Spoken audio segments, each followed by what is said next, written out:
ভাবুন তো আপনি একটি গুহার ভেতরে ঢুকলেন মাত্র কয়েক ঘন্টার জন্য, কিন্তু সেই কয়েক ঘন্টার মধ্যেই বাইরের পৃথিবীতে কেটে গেল হাজার হাজার বছর। এই গুহার যত গভীরে যাওয়া যায় সময় তত ধীরে চলতে থাকে, আর এর ভেতরে লুকিয়ে আছে এক রহস্যময় ফাউন্টেন অফ ইউথ, অদ্ভুত কিছু প্রাণী আর ভবিষ্যতের উন্নত প্রযুক্তি। তাহলে এই গুহার রহস্য কি, আর যারা সেখানে ঢুকেছিল তারা কি শেষ পর্যন্ত ফিরে আসতে পেরেছিল? চলুন জেনে নেওয়া যাক 2017 সালের সাইফাই মুভি টাইম ট্র্যাপের পুরো গল্প। গল্পের শুরুতেই আমরা দেখতে পাই প্রফেসর হোপারকে। তিনি 1970 সালে নিখোঁজ হওয়া একটি হেপ্পি গ্রুপকে খুঁজতে এই জঙ্গলে এসেছেন। এক পর্যায়ে তিনি একটি গুহা দেখতে পান। গুহার ভেতরে একজন মানুষ দাঁড়িয়ে আছে, তার এক হাতে হারিকেন আর অন্য হাতে বন্দুক। কিন্তু অদ্ভুত বিষয় হলো লোকটি একদম নড়াচড়া করছে না। দৃশ্যটি দেখে হোপার তার কুকুরকে নিয়ে বাড়ি ফিরে আসেন। এখানে আমরা পরিচিত হই টেইলর ও জ্যাকির সঙ্গে। তারা দুজনেই প্রফেসর হোপারের ছাত্র। হোপার তাদের জানান তিনি পরদিন আবার সেই গুহায় যাবেন, তাই সকালে যেন তাকে ঘুম থেকে জাগিয়ে দেওয়া হয়। পরদিন হোপার আবার জঙ্গলে ফিরে যান। সেখানে আগে সেই লোকটিকে একই অবস্থায় দাঁড়িয়ে থাকতে দেখেন। লোকটি তখনও একটুও নড়াচড়া করছে না। হোপার এবার গুহার ভিতরে ঢুকে পড়েন। কিছু দূর যাওয়ার পর হঠাৎ সামনে একটি অদৃশ্য দেয়ালের মতো কিছু অনুভব করেন। আশ্চর্যজনক ভাবে তিনি সেই বাধা পার হয়ে আরো ভেতরে চলে যান। এরপর তার সঙ্গে কি ঘটে তা আর আমাদের দেখানো হয় না। এভাবেই কেটে যায় 2 দিন। প্রফেসর হোপারের কোনো খোঁজ না পেয়ে টেইলর ও জ্যাকি নিজেরাই তাকে খুঁজতে যাওয়ার সিদ্ধান্ত নেয়। তবে তাদের কাছে ভালো কোনো গাড়ি ছিল না, তাই তারা কারাকে ফোন করে। কারা হলো টেইলরের ঘনিষ্ঠ বন্ধু। তার বাবার একটি জিপ গাড়ি রয়েছে, আর সেই গাড়ির জন্য তারা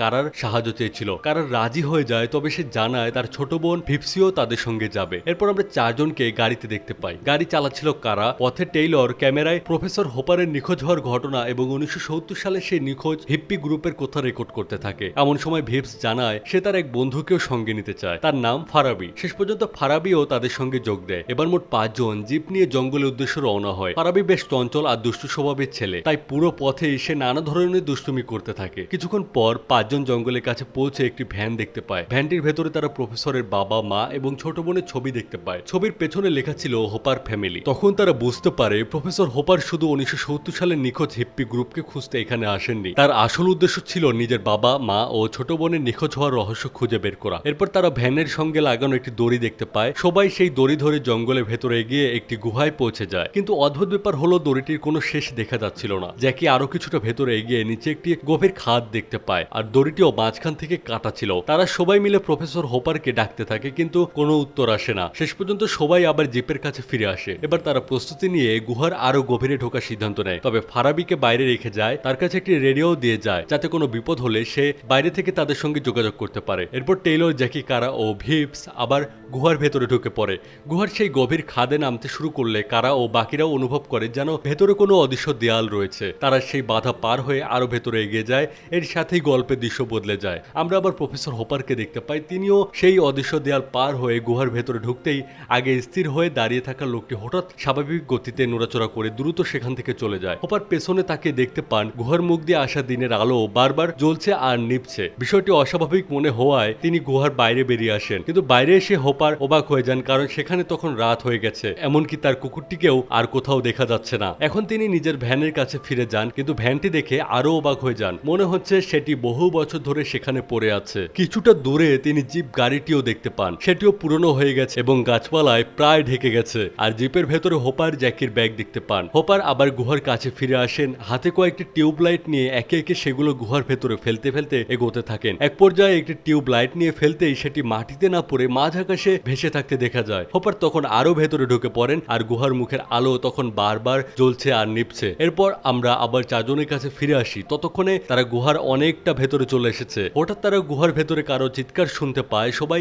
ভয় পেয়ে যায়। টেইলর অবশ্য তখনও প্রফেসরকে খুঁজে বের করতে চাচ্ছিল, কিন্তু বাকিরা সেখানে আর থাকতে রাজি ছিল না। তাই জ্যাকি দড়ি বেয়ে ওপরে উঠতে শুরু করে, কিন্তু কিছু দূর উঠেই দড়ি ছিঁড়ে সে নিচে পড়ে যায়। টেইলর আরেকটি দড়ি পরীক্ষা করতে গেলে সেটিও ছিঁড়ে যায়। তখন তারা ভাবতে থাকে হয়তো ফারাবি মজা করার জন্য দড়িগুলো কেটে দিচ্ছে। তাই রেডিওতে তারা ফারাবিকে বলতে থাকে তাড়াতাড়ি দড়ি পাঠাও, আমরা নিচে আটকে আছি। কিন্তু ফারাবির কোনো সাড়া পাওয়া যায় না। কিছুক্ষণ পর রেডিওতে আবার একজনের কণ্ঠ শোনা যায়, আমার সাহায্য দরকার। এরপর টেইলর বলে, কে? অপর পাশ থেকে উত্তর আসে, আমি ফারাবি। কিন্তু সবাই অবাক হয়ে যায়, কারণ কণ্ঠটি ফারাবির মতো একদমই ছিল না, বরং একজন বয়স্ক মানুষের মতো শোনাচ্ছিল। তারপরও তারা ধরে নেয় হয়তো ফারাবি আবার মজা করছে। এরপর 4 জন আরো সামনে এগিয়ে যায়। এক পর্যায়ে তারা গুহার ওপরের দিকে একটি উঁচু টানেল দেখতে পায়। সেই টানেলের ওপর থেকে নিচে আলো আসছিল, যা বারবার জ্বলছিল আর নিভছিল। সেখানে তারা ফারাবির ব্যাগ ও ক্যামেরা পরে থাকতে দেখে। সবাই ক্যামেরার ফুটেজ দেখতে শুরু করে। ফুটেজে দেখা যায় ফারাবি সারা দিন কেটে গেছে, কিন্তু নিচে থাকা কারো কাছ থেকে থেকে সে কোনো উত্তর পাচ্ছে না। এরপর রাত হয়ে যায়, ফারাবি তার কাছে থাকা সব খাবার খেয়ে ফেলে। অবশেষে অপেক্ষা করতে না পেরে পরদিন সকালে সেই গুহায় যাওয়ার অন্য একটি রাস্তা নিয়ে নিচে নামতে শুরু করে। নিচে নামার সময় গুহার মুখ দিয়ে আকাশের দিকে তাকিয়ে ফারাবি এমন কিছু দেখতে পায় যেখানে খুব দ্রুত অনেক কিছু পরিবর্তন হচ্ছে, কিন্তু ঠিক কি ঘটছে তা বোঝা যাচ্ছিল না। এর মধ্যেই ফারাবির দড়ি ছিঁড়ে যায় এবং সে টানেলের ভিতরে পড়ে যায়। ফুটেজটি দেখে চারজনের কেউই বুঝতে পারছিল না এখানে আসলে কি ঘটছে, কারণ তারা তো গুহার ভেতরে এসেছে মাত্র 1 ঘন্টা হয়েছে। তাহলে এত কিছু কিভাবে ফারাবির ক্যামেরায় ঘটে গেল? এই বিষয়টি নিয়ে তারা নিজেদের মধ্যে তর্ক করতে থাকে। তবে শেষ পর্যন্ত কারা ঠিক করে সে গুহার উপরে টানেল দিয়ে উঠে দেখবে আসলে উপরে কি হচ্ছে। সেই অনুযায়ী তারা কাজ শুরু করে। বাকিরা নিচে থেকে যায় আর কারা পাথর ধরে ধরে টানেল বেয়ে উপরে উঠতে থাকে। কিন্তু উপরে উঠে সে একেবারে অবাক হয়ে যায়। বাইরের সেই জঙ্গল কোথায়? এখানে তো চারপাশে সবকিছুই পাহাড়ে ভরে গেছে। এমনকি আকাশের দিকে তাকিয়ে কারা দেখতে পায় পৃথিবীর বাইরে যেন ত্রিভুজ আকৃতির কোনো স্পেস স্টেশন ভেসে রয়েছে। যদিও কারা নিজেও এসবের কিছুই বুঝতে পারছিল না, তাই সে আবার গুহার টানেল বেয়ে নিচে নামতে শুরু করে। নিচে ফিরে এসে সে সবকিছু বলতে শুরু করলে বাকি তিনজন অবাক হয়ে বলে, কারা তুমি তো এখনো উপরেই উঠলে না, কিন্তু এভাবে দাঁড়িয়েছিলে কেন? কারা তখন বলছে, এসব কি বলছো? আমি তো উপরে গিয়েছিলাম আর উপরে সবকিছু যেন ধ্বংস হয়ে গেছে। কিন্তু বাকিরা তার কথা বিশ্বাস করছিল না, তাই তারা নিজের ক্যামেরার ভিডিও তাদের দেখায়। আর সেখানে সবাই দেখতে পায় কারা সত্যি উপরে গিয়েছিল। একইভাবে টেলরও নিজের ক্যামেরা কারার হাতে দেয়। সেখানে কারা দেখতে পায় ভিডিওতে তার উপরে থাকার সময়টা মাত্র কয়েক সেকেন্ডের মতো, অথচ কারা বলছে সে উপরে প্রায় 30 মিনিট ছিল। তাহলে সময়ের মধ্যে এত বড় পার্থক্য কিভাবে হচ্ছে? এরপর টেলর ভাবতে থাকে ফারাবির ভিডিও ফুটেজেও তো 1 রাত পার হয়ে গিয়েছিল, আর এখানেও কয়েক সেকেন্ডের মধ্যে কারা নাকি উপরে প্রায় 30 মিনিট কাটিয়ে এসেছে। তাহলে কি তারা কোনোভাবে এখানে অনেক মাস ধরে রয়েছে? কেউ কিছুই বুঝতে পারছিল না। এর মধ্যে জ্যাকি টানেলের দিকে তাকিয়ে একটি ধারণা করে, যখনই টানেলের ভেতরে আলো আসছে তখনই দিন হচ্ছে, আর যখন আলো নিভে যাচ্ছে তখনই রাত হচ্ছে। তবে এটা তখন শুধুই জ্যাকির ধারণা ছিল, আসলে এখানে কি ঘটছে সেটা তারা তখনও জানতো না। এরপর তারা আবার ফারবির পুরো ফুটেজ দেখতে শুরু করে। সেখানে দেখা যায় ফারবি উপরে থেকে নিচে পড়ে মারা যায়নি, বরং সে প্রচন্ড ব্যথায় মাটিতে পড়ে আছে এবং রেডিওতে সাহায্য চাইছে। সে বলছে, আমি ফারাবি। ঠিক তখনই অপর পাশ থেকে টেলরের কণ্ঠ শোনা যায়, কে তুমি? এখানে ঘটনাটা কিছুটা পরিষ্কার হয়ে যায়। রেডিওতে যে সময় সাহায্য চাইছিল সে আসলে ফারাবিই ছিল, কিন্তু ফারাবি সাহায্য চাওয়ার পরপরই ক্যামেরায় দেখা যায় সেখানে একটি বন মানুষ এসে ফারাবিকে আক্রমণ করতে শুরু করেছে। এই দৃশ্য দেখে সবাই ভেঙে পড়ে। তবে কিছুক্ষণ পর সবাই নিজেদের বোঝানোর চেষ্টা করে এবং কারা আবার গুহার টানেল দিয়ে পাথর ধরে ধরে উপরে উঠতে শুরু করে। এদিকে বাকিরা ফারাবির ফুটেজ আবার দেখতে থাকে। ফারাবি যখন নিচে নামছিল তখন আকাশের দিকে তাকালে দেখা যায় সবকিছু যেন চোখের সামনে খুব দ্রুত বদলে যাচ্ছে। সূর্যের অবস্থান বদলে যাচ্ছে, বাতাস আর সমুদ্রের দৃশ্যও যেন মুহূর্তের মধ্যে আকাশের ওপর দিয়ে দ্রুত চলে যাচ্ছে। এই দৃশ্য দেখে তারা ধারণা করতে শুরু করে হয়তো তারা এখানে কয়েক মাস নয় বরং কয়েক বছর ধরে রয়েছে, অথচ তাদের কাছে গুহার ভেতরে মাত্র কয়েক ঘন্টাই কেটেছে বলে মনে হচ্ছে। এর মাঝেই হঠাৎ আকাশের দিক থেকে টানেলের ভেতরে উপর থেকে কিছু একটা পড়ে আসে। মুহূর্তের মধ্যে সেটি একটি সিঁড়িতে পরিণত হয়। তখন কারা টানেলের পাথর ধরে ঝুলেছিল সে সুযোগ নিয়ে সেই সিঁড়িতে উঠে পড়ে, কিন্তু ঠিক তখনই উপর থেকে সে সিঁড়ি বেয়ে কিছু একটা নিচে নামতে শুরু করে। সেটা দেখে কারাও দ্রুত নিচে নেমে আসে। সবাই তখন সতর্ক হয়ে যায়। কিছুক্ষণ পর দেখা যায় একজন মানুষ এখানে এসেছে। তার পরনে ছিল একটি অ্যাডভান্স স্যুট। লোকটি তাদের দিকে তাকিয়ে ছিল, কিন্তু হঠাৎ তার পেছন থেকে একটি বন মানুষ এসে তার উপর ঝাঁপিয়ে পড়ে। মুহূর্তের মধ্যেই লোকটি বন মানুষটির গলায় একটি স্টান কলার লাগিয়ে দেয়। সঙ্গে সঙ্গে বন মানুষটি মাটিতে আটকে যায়। এরপর লোকটি চারজনের দিকে এগিয়ে আসতে শুরু করে। তাকে দেখে চারজনই ভয়ে পালাতে শুরু করে। পালাতে পালাতে তারা এমন একটি জায়গায় পৌঁছে যায় যেখানে আরো 2-3টি বন মানুষ বসেছিল। তিনজন মেয়ে কোনোভাবে সেখান থেকে চলে যেতে পারলেও বন মানুষগুলো টেলরের উপর ঝাঁপিয়ে পড়ে এবং তাকে প্রচন্ডভাবে আঘাত করতে থাকে। অন্যদিকে কারা জ্যাকি আর ভিপসকে একটি নিরাপদ জায়গায় লুকিয়ে রেখে টেলরের কাছে ফিরে আসে, কিন্তু সেখানে এসে কারা দেখতে পায় টেলর মাটিতে পড়ে আছে। এই দৃশ্য দেখে কারা কান্নায় ভেঙে পড়ে। ঠিক তখনই সেই অ্যাডভান্স স্যুট পরা লোকটিও সেখানে এসে পৌঁছে যায়। সে ফাউন্টেন অফ ইউথ থেকে পানি নিয়ে সেখান থেকে চলে যেতে শুরু করে, কিন্তু কিছু দূর যাওয়ার পর আবার ফিরে আসে। এরপর সে টেলরকে সেই ফাউন্টেন অফ ইউথের পানির মধ্যে নামিয়ে দেয়। জ্যাকি বারবার তাকে বাধা দেওয়ার চেষ্টা করছিল,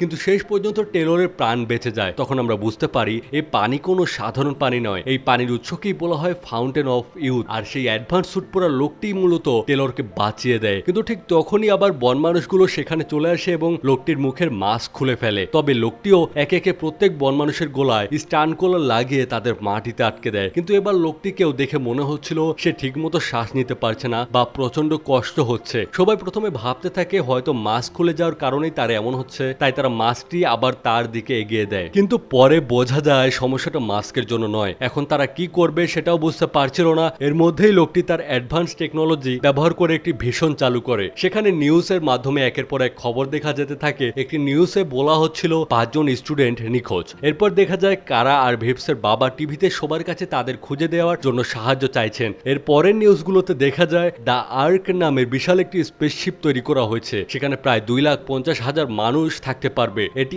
অরবিটে গিয়ে একটি হাইপার অ্যাক্সেলেটর ব্যবহার করবে, যার মাধ্যমে মাত্র কয়েক ঘন্টার মধ্যেই মার্সে যাওয়া সম্ভব হবে। ভবিষ্যতে তারা আবার পৃথিবীতেও ফিরে আসতে পারবে। এই নিউজগুলো দেখার পর 4 জন বুঝতে পারে গুহার ভেতরে তাদের কাছে মাত্র কয়েক ঘন্টা পার হলেও বাইরের পৃথিবীতে ইতিমধ্যে হাজার হাজার বছর কেটে গেছে। এত সময় পৃথিবী আর মানুষ দুটোই সম্পূর্ণ বদলে গেছে। মানুষের শরীর ইভলভ হয়ে প্রায় 8 ফুট লম্বা হয়ে গেছে, এমনকি ভাষাও পরিবর্তিত হয়ে গেছে। 4 জনের কেউই তখন এসব বিশ্বাস করতে পারছিল না। এর মধ্যে টেলর প্রফেসরের ব্যাগ দেখতে পায়। সে বাকি 3 জনকে রেখে প্রফেসরকে খুঁজতে বেরিয়ে পড়ে। অনেকটা পথ যাওয়ার পর সে চারপাশে অসংখ্য বন মানুষকে পড়ে থাকতে দেখে। আরো কিছু দূর যেতেই সে প্রফেসরকে দেখতে পায়। প্রফেসর সামনে তাকাতে বললে টেলর দেখতে পায় দেয়ালের ওপাশে প্রফেসরের বোন সহ অনেক মানুষ স্থির হয়ে আছে। মনে হচ্ছিল সবাই যেন সেখানে আটকে আছে। প্রফেসর টেলরকে সেখানে যেতে নিষেধ করে আর প্রফেসর নিজেও গুহার ভেতরে পড়ে গিয়ে আহত হয়েছিল। আচ্ছা, দেয়ালের ওপাশে আসলে কি হচ্ছে সেটা আবার পরিষ্কার করি। ওই জায়গায় বন মানুষ আর স্পেন রাজ্যের মানুষের মধ্যে যুদ্ধ চলছিল, আর এই ওয়াটারফলটাই আসলে ফাউন্টেন অফ ইউথের মূল উৎস, যার জন্যই সেখানে যুদ্ধ হচ্ছিল। আর সেই জায়গায় ভুল করে প্রফেসরের বোনও ঢুকে পড়েছিল। তবে সবকিছু থেমে আছে বলে মনে হচ্ছিল কেন? কারণ গুহার ভেতরের সময়ের গতি এক এক জায়গায় এক এক রকম। বাইরের পৃথিবীতে সময় স্বাভাবিক গতিতে চলছে, গুহার ভেতরের সময় অনেক ধীরে চলছে। আর ফাউন্টেন অফ ইউথের যত কাছে যাওয়া যায় সময়ের গতি তত ধীরে হয়ে যায়। তাই দেয়ালের ওপাশে যুদ্ধ চললেও বাইরে থেকে সবাইকে স্থির মনে হচ্ছিল। এদিকে কিছু বন মানুষ তাদের বাচ্চাদের সাহায্যে আহত বন মানুষগুলোকে সেই পানি খাইয়ে সুস্থ করার চেষ্টা করছিল। এদিকে টেলর আর বাকিরাও ফারাবিকে নিয়ে সেই পানিতে ফেলে দেয় যাতে সেও সুস্থ হয়ে উঠতে পারে। এর মধ্যে বন মানুষগুলো সুস্থ হয়ে আবার তাদের পিছু নিতে শুরু করে। তাই সবাই প্রফেসর আর ফারবিকে সেখানে রেখেই দ্রুত টানেলের কাছে ফিরে আসে এবং সিঁড়ি বেয়ে ওপরে উঠতে শুরু করে। বন মানুষগুলো তাদের পিছু নিয়ে সেখানে চলে আসে। 4 জন ওপরে উঠে দেখতে পায় টানেলের মুখটা যেন পুরোপুরি পানিতে ভরে গেছে। কারা পানির দিকে হাত বাড়াতেই হঠাৎ ভেতর থেকে একটি দানবীয় হাত বেরিয়ে এসে তাকে পানির মধ্যে টেনে নেয়। একই সময় নিচে থাকা একটি বন মানুষ সিঁড়িতে হাত রাখতেই সিঁড়িটা বন্ধ হয়ে যায় এবং বাকি 3 জন নিচে পড়তে শুরু করে। পানির ভেতরে দেখা যায় সেই দানবীয় হাতটি কারাকে একটি মাস্ক পরিয়ে দিচ্ছে। আর একই সময় গুহার ভেতরের সময় যেন একেবারে স্থির হয়ে যাচ্ছে। এরপর পানির ভেতর থেকে কয়েকটি অ্যাডভান্স পাইপ বেরিয়ে এসে বাকি 3 জনকেও ধরে ফেলে। কিছুক্ষণ পর দেখা যায় কারা আবার উপরে থেকে ফিরে এসেছে। মনে হয় সেই সেখানে গিয়ে নিজেকে পুরোপুরি প্রস্তুত করে নিয়েছে। এরপর সেই অ্যাডভান্স পাইপের সাহায্যে একে একে বাকিদেরও উপরে তুলে নেওয়া শুরু হয়। নিচে তখন শুধু বন মানুষগুলো লাফালাফি করতে থাকে। আরো অনেক পাইপ বেরিয়ে এসে পুরো গুহার ভেতরে ছড়িয়ে পড়ে। এরপর দৃশ্য বদলে যায়। আমরা দেখতে পাই পানির ভেতরে ফারবি জেগে উঠেছে, অর্থাৎ সে এখনো বেঁচে আছে। একইভাবে প্রফেসরকেও পানির ভেতর থেকে উঠে আসতে দেখা যায়। এরপর দেখা যায় বাকি 4 জনকে একটি স্পেসশিপের মধ্যে রয়েছে। কিন্তু সেখানে আরো অবাক করার মতো বিষয় হলো প্রফেসরের বাবা মা এবং বোনকেও দেখা যায়, অথচ তাদের প্রফেসরের থেকেও অনেক কম বয়সী মনে হচ্ছিল। আর এভাবেই গল্পটা শেষ হয়ে যায়। দেখো, এই গল্পে অনেক জটিল বিষয় রয়েছে, তাই এবার পুরো বিষয়টি সহজভাবে বুঝিয়ে বলি। এই গুহার ভেতরের সময় অনেক ধীরে চলছিল, আর ফাউন্টেন অফ ইউথের যত কাছে যাওয়া যায় বাইরের পৃথিবীর তুলনায় সময় তত ধীর হয়ে যায়। অর্থাৎ তারা যত গভীরে যাচ্ছিল বাইরের পৃথিবীতে তত দ্রুত সময় পার হয়ে যাচ্ছিল। সবচেয়ে আশ্চর্যের বিষয় হলো প্রায় 2700 বছর কেটে গিয়েছিল, অথচ গুহার ভেতরে তাদের কাছে হয়তো মাত্র কয়েক ঘন্টা থেকে সর্বোচ্চ 1 দিনের মতো সময় কেটেছে। আর এই কারণেই টানেলের ভেতরে আলো জ্বলানেভা আসলে বাইরের পৃথিবীর দিন রাতের পরিবর্তন বোঝাচ্ছিল। আর যেখানে যুদ্ধ চলছিল সেখানে সময় আরো ধীরে চলছিল, তাই বাইরে থেকে তাকালে সবাইকে স্থির মনে হচ্ছিল। ঠিক গল্পের শুরুতে প্রফেসর যে লোকটিকে গুহার বাইরে স্থির হয়ে দাঁড়িয়ে থাকতে দেখেছিল তার ক্ষেত্রেও একই ঘটনা ঘটেছিল। লোকটি আসলে থেমেছিল না, তার চারপাশের সময় এত ধীরে চলছিল যে বাইরে থেকে তাকে স্থির মনে হচ্ছিল। এখন প্রশ্ন হলো শেষ পর্যন্ত তারা বাঁচলো কিভাবে? শেষের দিকে যখন আমরা 3 জনকে স্থির হয়ে যেতে দেখেছিলাম সেটাও সময়ের পার্থক্যের কারণেই। কারার দিক থেকে তারা স্থির হয়ে গেল স্বাভাবিক সময়ের হিসাবে কারার হাতেও অনেক বেশি সময় চলে গিয়েছিল। এই সময়ের মধ্যেই সে নিজেকে প্রস্তুত করে স্পেসশিপের অ্যাডভান্স টেকনোলজি ব্যবহার করে গুহা থেকে বাকি 3 জনকে পাইপের মাধ্যমে উপরে তুলে নিয়ে আসে। একইভাবে প্রফেসর ফারবি এবং অন্যদেরও সেখান থেকে উদ্ধার করা হয়। আর এত বছর ধরে পৃথিবীতে যে পরিবর্তন হয়েছে তাতে পৃথিবীও প্রায় ধ্বংসের দিকে চলে গেছে। এই কারণেই সেই অ্যাডভান্স স্যুট পরা লোকটিও মারা যায়। তার মাস্ক খুলে যাওয়ার পর পরিবর্তিত পৃথিবীর বাতাস তার শরীরের জন্য আর সহনীয় ছিল না। আশা করি গল্পের এই জটিল বিষয় বিষয়গুলো এবার কিছুটা পরিষ্কার হয়েছে। তো এই ছিল আজকের গল্প। ভিডিওটি ভালো লাগলে অবশ্যই একটি লাইক করে জানাবেন, আর এমন আরো মুভি এক্সপ্লেইন দেখতে চাইলে চ্যানেলটি সাবস্ক্রাইব করে পাশে থাকবেন। আজকের মতো এখানেই বিদায়, আবারও দেখা হবে নতুন কোনো দারুণ গল্প নিয়ে।